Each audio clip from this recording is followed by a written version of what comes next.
آپ نے ابھی تک ہمارا چینل سبسکرائب نہیں کیا تو ابھی سبسکرائب کریں اور بیل آئیکن کو کلک کر کے ہماری لیٹسٹ ویڈیوز کے بارے میں اپڈیٹ جانیں۔ سبسکرائب کیجئے اور ہم آپ کو لیے چلیں گے آپ کی فیوریٹ ویڈیو کی طرف۔ اعوذ باللہ من الشیطان الرجیم، بسم اللہ الرحمن الرحیم۔ السلام علیکم ورحمۃ اللہ وبرکاتہ۔ میں ہوں مسز کوثر اور آپ دیکھ رہے ہیں میرے یوٹیوب چینل مسز کوثر چینل۔ جیسا کہ آپ سب کو معلوم ہے کہ میں مضمون نویسی کا سلسلہ میں نے شروع کر کے رکھا ہوا ہے، اور یہ ان طالب علموں کے لیے جو او لیول میٹرک اور انٹر کے طالب علم ہیں، تاکہ ان جو مضمون نویسی میں ان کو مشکلات ہیں وہ دور ہو سکیں۔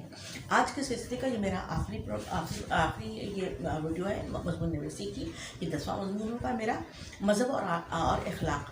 لیکن یہ ویڈیو جو ہے انشاءاللہ اس کا سلسلہ شروع رہے گا، اور میں خطوط نویسی پر جو ہے وہ کام کروں گی، اور پھر بچوں اپنے طالب علموں کو بتاؤں گی کہ خطوط کو تفصیل کے ساتھ 100-150 الفاظ میں یا 200 الفاظ میں کس طریقے سے لکھا جا سکتا ہے۔ ٹھیک ہے، چلیں ہم اسٹارٹ کرتے ہیں۔ مذہب اور اخلاق۔ قرآن پاک نے نبی صلی اللہ علیہ وسلم کی اخلاق کی شہادت اس طرح دی ہے: اِنَّکَ لَعَلیٰ خُلُقٍ عَظِیمٍ، یعنی بے شک اے محمد صلی اللہ علیہ وسلم آپ نے اخلاق کے بہت بڑے مرتبے پر۔ یہ آیت اس بات کی گواہی ہے کہ مذہب کی سب سے پہلی ترجیح انسان کا اخلاق سنوارنا ہے، یعنی مذہب اگر اخلاق لازم و ملزوم ہے۔ اللہ تعالیٰ نے ہمارے پیارے نبی صلی اللہ علیہ وسلم کی تربیت اسی نہج پر کی تھی کہ وہ عرب جیسے برائیوں سے متاثر معاشرے میں صادق اور امین بن کر ابھرے۔ اخلاق مذہب کی عملی شکل ہے۔ اللہ تعالیٰ نے جو 1,24,000 پیغمبران علیہ السلام دنیا میں انسانوں کی تعلیم و تربیت پر مبعوث فرمائے، انہوں نے ہم انسانوں کو اعلیٰ اخلاق اپنانے کی تعلیم دی۔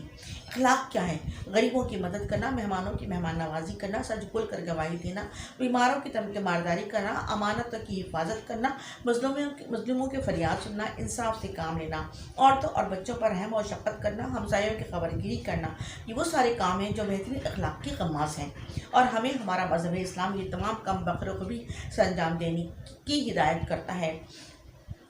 اتفاق کی بات ہے کہ مہاتما گوتم بدھ کا جو مذہب آیا وہ نبی کریم صلی اللہ علیہ وسلم کے دور سے بہت پہلے کا دور تھا، لیکن اس نے بھی جو ہے مہاتما گوتم بدھ نے بھی جو ہے وہ اخلاقیات کی تعلیم ہی دی تھی کہ چوری نہیں کرنا ہے، کسی کی چیزوں کو جو ہے وہ چھیننا جھپٹنا نہیں ہے، قانون کی جو ہے وہ حفاظت کرنی ہے، وغیرہ وغیرہ۔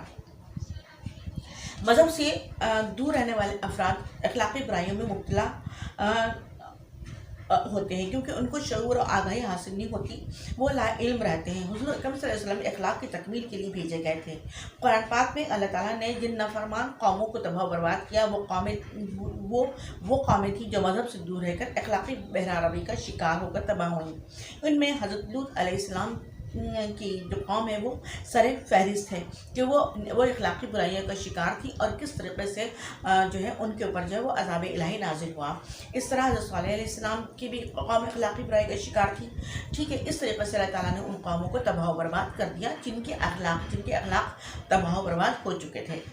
آج کے انسان کی بے چینی اور اضطراب کی پہلی اور آخری وجہ مذہب سے دوری ہے۔ قرآن پاک میں اللہ تعالیٰ ارشاد فرماتے ہیں: اللہ کی رسی کو مضبوطی سے تھام لو۔ اللہ کی رسی کیا ہے؟ ہدایت کی کتاب قرآن مجید، اس کو پڑھنا، سمجھنا اور اس پر عمل کرنا ہی ہماری نجات کا ذریعہ ہے، کیونکہ بقول علامہ اقبال: عمل سے زندگی بنتی ہے، جنت بھی جہنم بھی، یہ خاکی اپنی فطرت میں نہ نوری ہے نہ ناری۔ اللہ حافظ۔